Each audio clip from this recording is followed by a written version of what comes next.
A day in my life ang ibang mga kasari natin. Pues si Ate Tintin, merong a night in my life akong ginagawa. Kumusta kayo? Kumusta ang tindahan ninyo? Haggard ng itsura ni Ate Tintin, oily ng aking mukha. Huwag nyo nang pansinin. So pagod na pagod talaga ako mga kasari. So, sa totoo lang, sa may tindahan, simula umaga hanggang hapon, pagod ka na. Kaya ngayong gabi, sobrang iba na yung itsura mo mga kasari. Nakaka-relate ka ba? Kasi alam ko, may tindahan ka. Kaya relate na relate ka. Kaya nga, i-like mo na ang video ni Ate Tintin.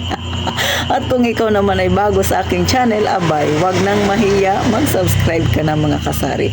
So dahil gabi na, mag-alas 8 na dito sa lungsod ng Puerto Princesa City, Palawan, ay ang ginagawa ni Ate Tintin pagkagabi, na ginagawa mo rin, ikaw na nanonood sa akin dahil may tindahan ka, naglilista ako ng bibilhin ko kinabukasan. So kaway-kaway sa mga araw-araw dyan na namimili, o diba gabi pa lang hinahanda na yung kanilang bibilhin para sa kinabukasan. So naglilista na. Kung ikaw na nandito sa aking channel na wala kang tindahan at gusto mo magkatindahan, pwedeng magkaroon ka ng idea sa pinagagawa ni Ate Tintin.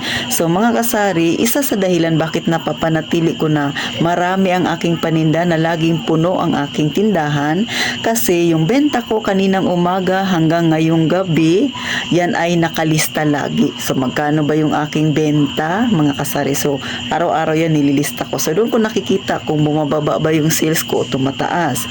Next, syempre, yung nabenta sa akin, yung kinita ko na yan sa buong araw na yun, ngayong araw na to ay kinabukasan, ibibili ko siya ulit ng mga paninda na siya ring nabenta sa akin kahapon. At syempre, nagdadagdag pa ako ng mga paninda na hinahanap ni customer na wala ako. Kasi pag may bibili sa akin na customer tapos wala ako ng paninda na yun, sasabihan ko ay naubos na. So never kang magsasabi kay customer na wala kang tinda nun. Sabihin mo na ubos na. So ibig sabihin, babalik siya kung sakali para bumili siya nun sa'yo kasi naubusan ka lang ng paninda. Kasi pag sinabi mo kay customer ay wala ako nun, hindi yan bibili sa'yo sa susunod pag kailangan niya yun. Bakit? Iniisip niya wala kang tinda na ganon. Kaya never na never kang magsasabi kay customer na wala ka nun. Sabihin mo kauubos lang, o di ba? Kaya minsan kailangan mong magkaroon ng kailangan mong magsinungaling. Yan yung tinatawag nila na white lies. Anong kulay pa man yan, pagsisinungaling pa rin yan. Char lang. Pero totoo mga kasari ha. Kasi sa ating mga may tindahan, hindi uso yung wala ako nun. Ang uso niyan ay naubos na, bibili pa ako bukas. Kaya pag sinabi mo kay customer na bibili ka bukas, dapat ilista mo yan para bukas bibili ka talaga para hindi mo makalimutan.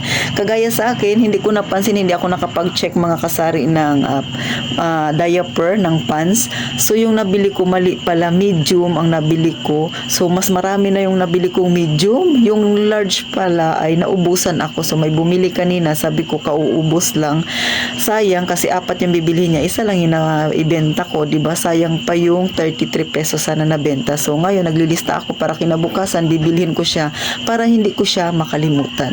So isa yan sa mga dahilan kung bakit puno lagi ang aking tindahan. Yung aking benta sa araw na ito, kinabukasan bili kaagad.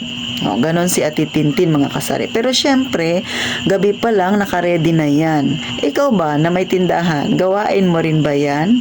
Kaya wag kang mahiya, i-like mo itong video na ito dahil alam kong relate na relate ka mga kasari. So, isa rin yan sa nakakatulong sa atin ng malaki. Maliban pa dyan mga kasari, syempre, gaya nga nasabi ko, pag may hinanap si customer na wala kang benta, wala kang ibinibenta na ganun, kinabukasan, dapat bumili ka nun. Pero, wag kang bibili ng marami, lalo na pag first time mo lang na bibilhin yung ganong item na yun, kasi baka mamaya ay hindi siya fast moving sa'yo, so may stock lang yung pera mo. Kaya pag may hinanap si customer na product na wala ka nun, bumili ka, pero 2 or 3 lang na piraso siguro, at least meron kang paninda. Kaya pag hinanap niya ulit, meron kang maibibenta. Nakakahinayang pagka yung customer na aalis sa tindahan natin na walang nabili. Yun yung tinatawag nila na pera na sana. naging bato pa. Kaya sa mga nagbabalak na magkaroon ng tindahan dyan, tiyagaan talaga mga kasari. Simula umaga hanggang gabi, ikaw ay busy-busy. So ganito, pagka wala masyadong customer, yan yung pagkakataon mo na mag-check ka ng yung mga paninda, o kaya kung meron ka namang stock niyan, magre-restock ka naman, maglalagay ka, aayusin mo yung mga paninda mo para kinabukasan hindi ka na ganun kapagod. Kaya yung sinasabi nila na madali lang magtindahan, madali lang talaga kung yung pag-uusapan natin ay pagbabantay lang sa tindahan. Pero yung responsibilidad mo bilang may-ari at tindera ng sarili mong negosyo ay napakahirap mga kasari. So, maliban pa dyan, pagka natapos na ako na maglista, mag-check ng aking mga paninda, ayusin sila, titingnan ko kung mayroon pa ba ako sa baba. Kasi katulad ng mga noodles mga kasari, maliban sa naka-display ko na yan, dyan sa likod, meron pa ako nasa karton.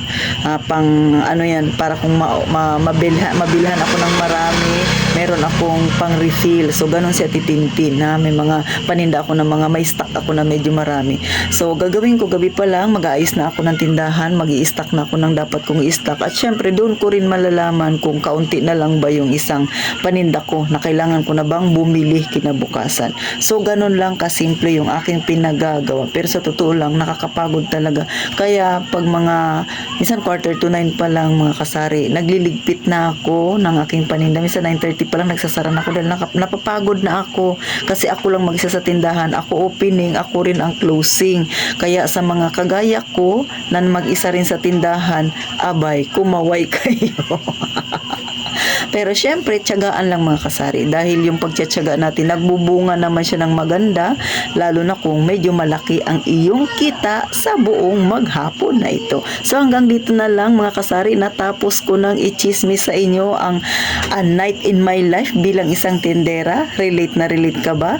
So paano? Hanggang dito na lang mga kasari. Gaya nga ng palaging sinasabi ni Ate Tintin, mag-iingat tayong palagi mga kasari.